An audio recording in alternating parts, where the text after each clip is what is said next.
कभी सोचा है, एक ही देश और इतनी सारी संस्कृतियां, भाषाएं, परंपराएं, ये सब एक साथ कैसे रहती हैं? कमाल की बात है ना।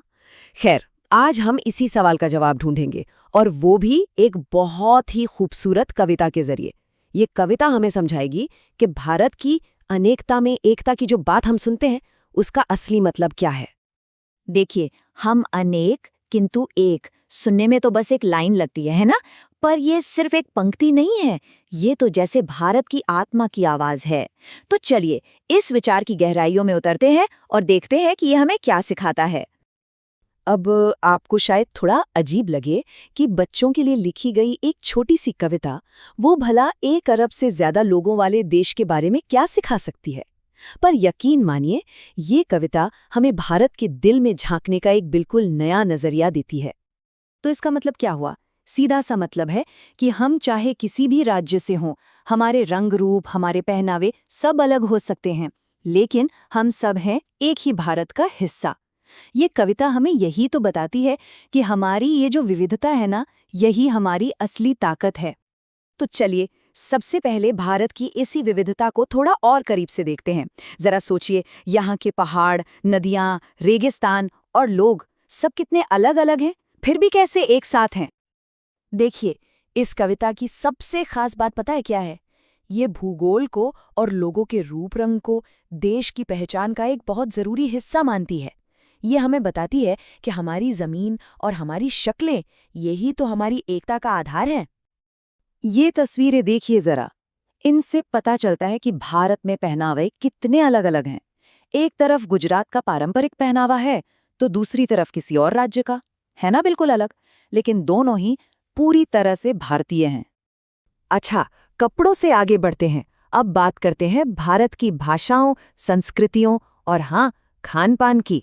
यहाँ तो हर कुछ किलोमीटर पर भाषा बदल जाती है, स्वाद बदल जाता है, लेकिन फिर भी एक जुड़ाव बना रहता है। ये कविता कहती है कि यहाँ हजारों भाषाएं हैं, हजारों समुदाय हैं, हर किसी की अपनी आवाज है, अपनी धुन है, लेकिन जब सब मिलके गाते हैं ना, तो गीत एक ही होता है। सच में कमाल की बात है ये। अब ये टेबल देखिए, ये हमें भारत की विविधता का बस एक छोटा सा नमूना दिखाती है। जैसे गुजरात की हंसा, महाराष्ट्र की पूर्वा और तमिलनाडु के वेंकट, सबकी अपनी भाषा है, अपना पसंदीदा खाना है, और यही विविधता ही तो भारत की पहचान है। और खाने की बात हो ही रही है, तो जरा इन तस्वीरों को देखिए। एक तरफ गुजरात का ढोकला खांडवी, तो दूसरी तरफ महाराष्ट्र की मीठी मीठी पूरनपोली। स्वाद में जमीन आसमान का फर्क है ना? लेकिन दोनों ही दिल से भारतीय हैं। तो सवाल फिर वही आता है, इतनी सारी विभिन्नताओं के बावजूद आखिर वो क्या चीज है जो हम सबको एक साथ जोड़े रखती है? वो कौन सी शक्ति है जो हमें एक बनाती है? और इसका जवाब भी हमें यही कविता देती है। कविता कहती है कि हम सब एक ही घर का हिस्सा है, और यही जो अपनेपन की भावना है ना, यही हमें एक साथ रखती है। ये कविता का शायद सबसे दिल छू लेने वाला हिस्सा है। ये कहता है कि हमारी मातृभूमि एक है, पितृभूमि एक है, हमारा लक्ष्य एक है, और हम सब कदम से कदम मिलाकर एक बेहतर भविष्य की ओर बढ़ रहे हैं। तो मतलब साफ है, हमारे एकता का राज हमारे इस साझा घर और हमारे साझा सपनों में ही छिपा है। हम अलग अलग होकर भी एक हैं, क्योंकि हमारा दिल एक साथ धड़कता है। चलिए अब कुछ और उदाहरण देखते हैं जो इस एकता की बात को और भी बेहतर तरीके से समझाएंगे। इन उदाहरणों से पता चलेगा कि हमारी ये विविधता असल में कितनी खूबसूरत है। जरा इस खूबसूरत कल्पना के बारे में सोचिए तो। बेला, गुलाब, जूही, चंपा, चमेली, ये सारे फूल अलग अलग हैं, सबकी अपनी खुशबू है, अपना रंग है। लेकिन जब ये सब एक साथ आते हैं तो एक बहुत ही सुंदर माला बन जाती है। ये उदाहरण हमें यही सिखाता है कि हर संस्कृति की अपनी खूबसूरती तो है ही, लेकिन जब वे सब एक साथ मिलती हैं तो एक और भी सुंदर समाज बनाती हैं, बिल्कुल उस माला की तरह। अच्छा, अब नदियों का उदाहरण लेते हैं। गंगा, यमुना, ब्रह्मपुत्र, कृष्णा, कावेरी, ये सभी नदियां अलग अलग जगहों से निकलती हैं, है ना?